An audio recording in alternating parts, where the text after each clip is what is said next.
Gue mau bahas 2 match aja ya di Nation League atau Liga-Liga Eropa. Ini ada 2 nih. Yang pertama ada Spanyol ketemu Swiss, lalu ada Ukraina ketemu Jerman. Sama-sama penghuni grup 4 juga, sama-sama meraih hasil imbang juga untuk kemarin, baik untuk Spanyol maupun untuk Jerman. Seperti kita tahu, untuk posisinya sendiri Jerman dari 2 kali match belum pernah menang, dimana dengan hasil 2 kali imbang, 2 kali mencetak gol, dan 2 kali kebobolan. Lalu untuk Spanyol dengan 1 kali kemenangan dan 1 kali imbang. Dan sementara untuk Spanyol sendiri memimpin posisi grup. Nah, untuk hasilnya sendiri baik dari Spanyol maupun Jerman, sekarang untuk skuadnya sendiri mereka sedang mengalami apa yang bisa disebut dengan regenerasi. Seperti kita tahu, untuk Spanyol kan sekarang tidak lagi dihuni oleh mostly pemain Barcelona, namun lebih ke pemain-pemain dari setiap liga-liga Spanyol itu sendiri. Seperti ada dari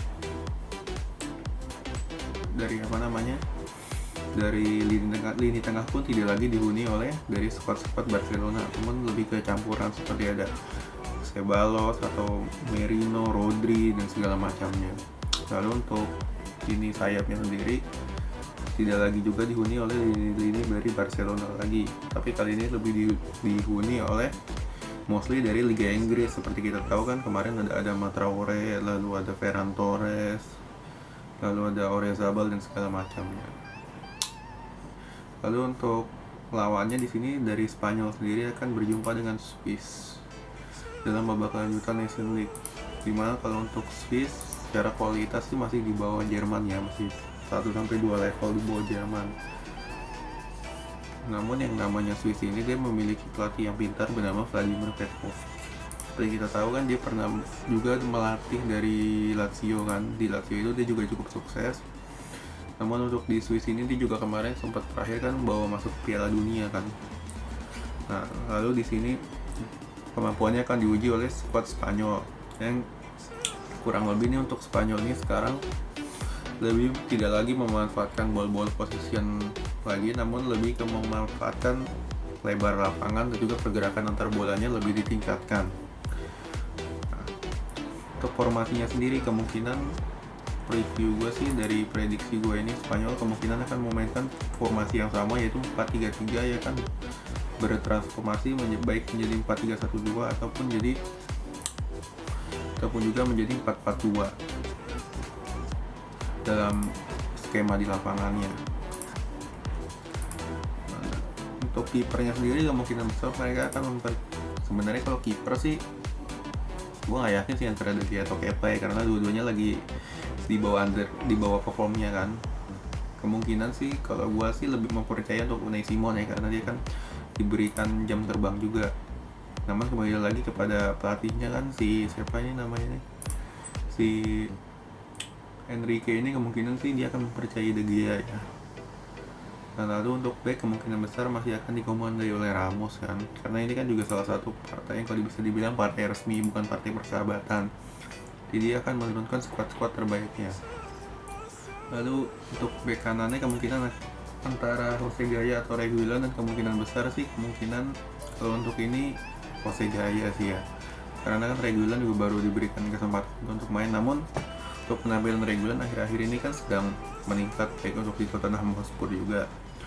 Nah, bisa juga diberikan jam lebih untuk melawan Swiss ini. Lalu untuk duetnya Ramos kemungkinan besar akan ada untuk Eric Garcia. Lalu untuk dari lini tengahnya sendiri masih kemungkinan besar akan dihuni oleh Busquets, lalu untuk Ceballos. Nah, satu lagi nih kemungkinan besar akan ditempati oleh dari Canales ataupun Dani Olmo dari Leipzig. Untuk Busquets ini gue sih nggak yakin dia akan main full, kemungkinan besar juga akan digantikan oleh Rodri yang lebih muda dan juga lebih memiliki daya tahan yang lebih. Lalu untuk sayap kemungkinan besar akan diberikan kepada Ansu Fati yang sedang on fire. Lalu di sayap kanan ada Ferran Torres, dan di Ferran Torres ataupun ada Traore lah, ini salah satu juga kan. Lalu untuk di central forwardnya ini, central forward kan seperti kita tahu untuk Spanyol sejak zamannya Torres tuh nggak ada lagi striker yang kalau bisa dibilang nih penarik peluang lah. Untuk Spanyol kan nggak ada kan, kemungkinan besar akan dipasang antara Rodrigo atau Gerard Moreno sih salah satunya. Untuk prediksi skor gue di sini kemungkinan besar kalau kita lihat dari Swiss juga kan juga nggak begitu bagus, kemungkinan besar Spanyol akan menang dengan at least di atas 1 gol sih kalau menurut gue. Kalau dari menurut gue itu di atas 1 gol Spanyol. Nah terus kita akan beralih ke match selanjutnya di mana Jerman akan bertemu dengan Ukraina. Untuk Jerman kan ya udahlah, namanya Jerman kan, ada di atas ada di bawah. Ini untuk Jerman sendiri kan dia sedang mengalami benar-benar regenerasi full kan sejak di juara dunia 2014 kan. Sekarang untuk 2020 Nation League ini mereka begitu dihuni banyak sekali oleh pemain muda. Hampir nggak ada lagi nih untuk pemain-pemain dari yang 2014, kecuali nanti kan untuk kiper kemungkinan besar Manuel Neuer akan dimainkan kan oleh Joachim Löw. Namun untuk kiper Jerman sendiri di ajang Nation League ini kan nggak begitu bagus nih, cuman dengan 2 kali imbang doang dan cuman bisa mencetak 2 gol dan 2 kebobolan. Itu untuk Jerman sendiri kan bukan sama sekali hasil yang diharapkan. Dan dia akan jumpa lagi dengan Ukraina. Ukraina ini dia juga mengalami 1 kali kemenangan dan 1 kali kekalahan. Dan posisinya pun di atas Jerman kan. Namun seperti kita tahu untuk disorot juga bagaimana dari sisi pertahanan Ukraina ini begitu buruk dengan kecolongan 5 gol. Dibandingkan juga dengan Jerman, namun Jerman sendiri efektivitas serangan ini hampir tidak ada ketika hanya mampu menjebol 2 gol saja. Nah itu juga merupakan salah satu PR besar juga yang harus dimanfaatkan oleh Jerman ketika berhadapan dengan Ukraina.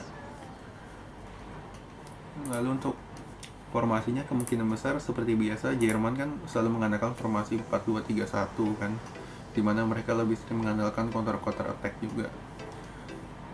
Untuk beberapa pemain yang kemungkinan akan dimainkan adalah dari kiper kan seperti biasa kan ada Manuel Neuer kan. Nah terus untuk quartet back kemungkinan besar akan dipasang dari Niklas Süle ataupun juga dari Robin Koch mungkin atau Jonathan Tah. Itu juga tergantung daripada pemain-pemainnya sendiri apakah dia siap atau enggak. Kemungkinan besar sih untuk quartet back sih antara Sule ataupun Robin Koch.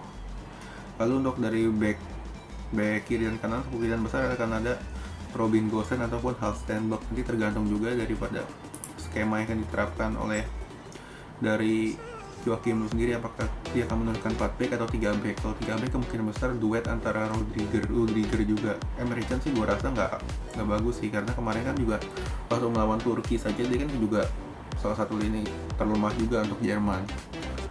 Lalu untuk posisi di lini tengah kemungkinan besar Kimmich akan memainkan perannya juga sebagai salah satu alur tempo, lalu diduetkan juga dengan partner di Bayern Munich yaitu Goretzka. Untuk Toni Kroos kan tidak bermain karena sedang cedera kan. Lalu untuk lini nomor 10-nya nih kemungkinan besar akan dipasang antara Havertz atau Draxler. Untuk Havertz sendiri kan di Chelsea dia sama sekali belum perform sama sekali kan, kalau bisa dibilang masih belum levelnya dia lah. Sedangkan Draxler ini sedang di usia yang matang-matangnya sendiri yaitu 27 tahun. Dan gue rasa untuk Joachim Löw sendiri kalau ingin mengamankan kemenangan di sini, gue lebih prefer kepada Julian Draxler karena performnya juga sedang naik juga. Selain itu juga dia sedang memiliki motivasi yang tinggi untuk menempati skuad daripada tim inti dari Jerman.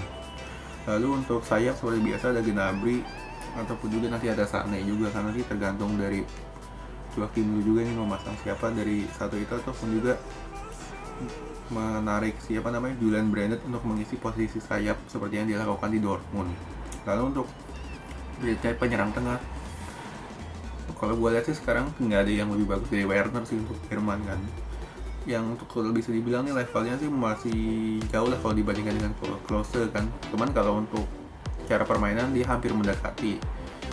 Nah itu salah satu yang mungkin akan dipikirkan juga untuk Joachim Löw, apakah dia akan menurunkan Werner atau tidak di sini. Karena kan untuk dari Werner sendiri dia sedang mengalami kelelahan kan kalau bisa dibilang, karena dari Chelsea ini dia hampir setiap match ini dia turun full.